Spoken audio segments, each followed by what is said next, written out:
Okay, here's another transmission from Hands and Eyes. You shall bind them as a sign on your hand, and they shall be as frontlets between your eyes. Deuteronomy 6:8 ESV. Alright, I want to talk about the central sanctuary, the key to understanding the Bible. And I'm not really exaggerating. It really is. I'm Mark Horn. I'm your guide for this brief little video presentation.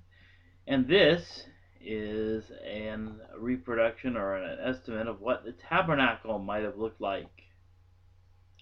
Tabernacle, is described in the Pentateuch, especially in Exodus. And this is I got this illustration from Wikipedia. No big secret there. I liked it because it showed the little rocks underneath the altar, which I really took me a while to figure out how that all worked. But I'm glad this artist figured that out. Now, tabernacle was a central sanctuary. The tabernacle was a sacred tent where God and man could interact in some way. Describe how that all worked some other time, perhaps. The plans of the tabernacle were given by God to Moses at Mount Sinai at the same time as the stone tablets of the Ten Commandments. The stone tablets of the Ten Commandments were given. So this is an important point in history, and by association, this is an important. The tabernacle itself is important. Plans of the tabernacle are rehearsed 2 times in the book of Exodus, chapters 25 through 30 and 35 through 40. And here's my point. Tabernacle is not a weird and alien insertion into the story of Israel. It's not a weird and alien insertion into the Bible itself. It is not just, really, it's not even new when the plans are given.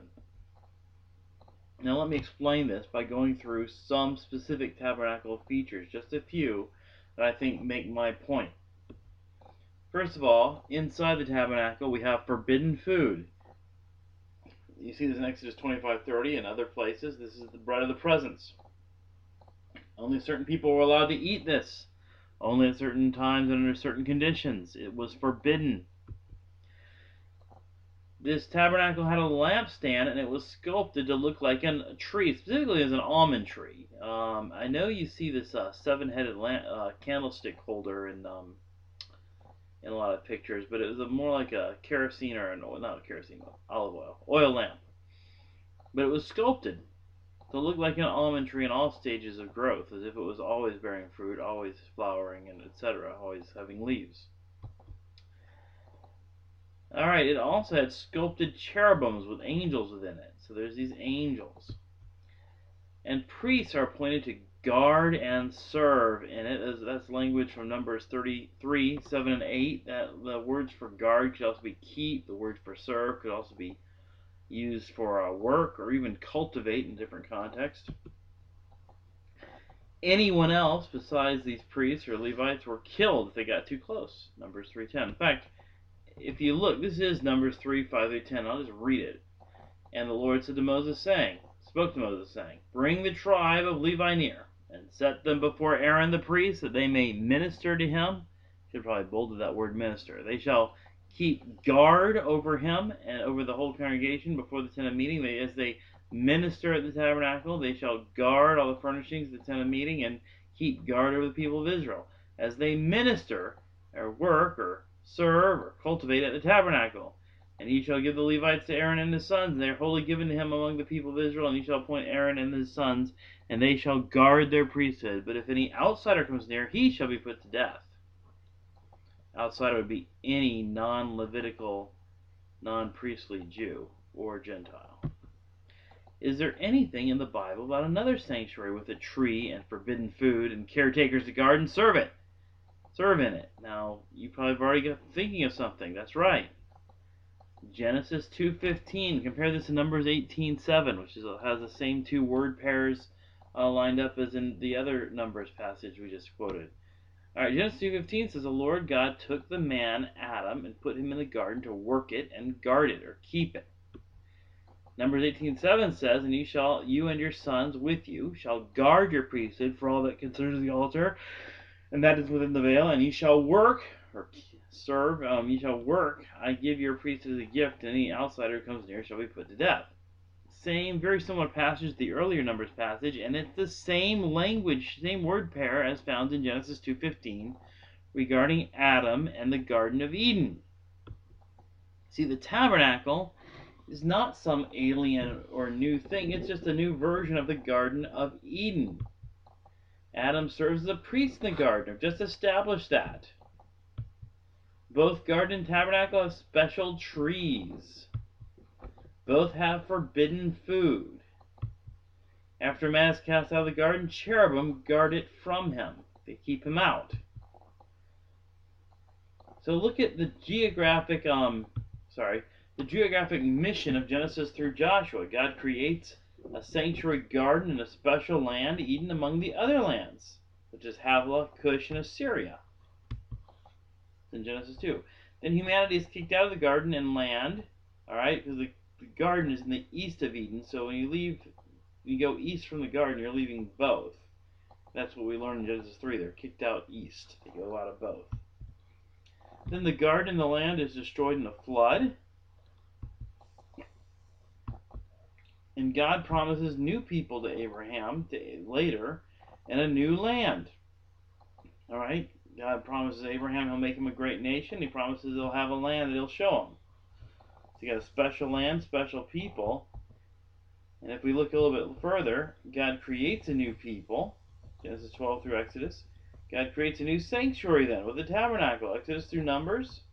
God gives people with sanctuary new special land among the nations in Joshua. Alright, that land is promised to Abraham, but he doesn't actually receive it, except for the grave plot. Rather, in Joshua, the people conquer it. They take it. So they establish a sanctuary land, with a sanctuary inside it among the nations. And throughout various judgments, that geographic ideal lasts until Jesus institutes a new covenant that brings humanity into a new freedom from their childhood arrangement. So, the point here is that all this stuff, if you want to know what Israel is, it's a new Eden. If you want to know what the temple or the tabernacle before it is, it's a new garden sanctuary. Architecturally different, but it obviously is supposed to harken back to that. Now, you can almost see Israel's history in the way the sanctuary changes, like from tabernacle to temple, from temple to temple, and just show one aspect of that, one tiny aspect. In the original Garden of Eden, there's a major river flowing out of it. Remember, it divides and becomes Tigris and Euphrates, two huge rivers, and then also a couple others we don't have anymore, probably because of the flood. Well, we start with Moses and the tabernacle. It had a portable basin for washing. Not sure about the size, it couldn't have been that large. But then Solomon's temple had a huge brazen sea or bronze ocean, depending on how you say it. 1 Kings 7:23 describes it in other places. Here's a picture of it. It's one artist rendition, thanks to Wikimedia. So it's got that. It's really, held up by these bronze oxen, 12 of them. Then later, Ezekiel's a visionary temple. It has a river flowing out of it to heal and purify the Dead Sea. Obviously, that's something beyond the capacity of anyone to duplicate in real life, but that's the vision Ezekiel sees. So the point here is that this sanctuary, it goes back to Eden, and it lasts throughout the entire Old Testament, so that if we want to call it that, the Hebrew Scriptures. When Jesus comes, he changes things drastically, but nevertheless, that temple, that tabernacle, is not some new weird thing that's inexplicable. It all goes back to the garden sanctuary.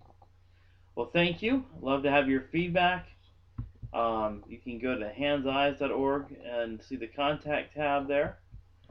If you want to order my books, you can do that there at the handseyes.org website. And there's actually one book among my 3 that I have. And then there's also, if you'd like to donate, so I could do this with better equipment than just a netbook, and maybe do some other things to kind of give people a way of understanding the Bible, I would really appreciate it. Well, thank you very much. You guys have a great time until our next transmission. God bless you all.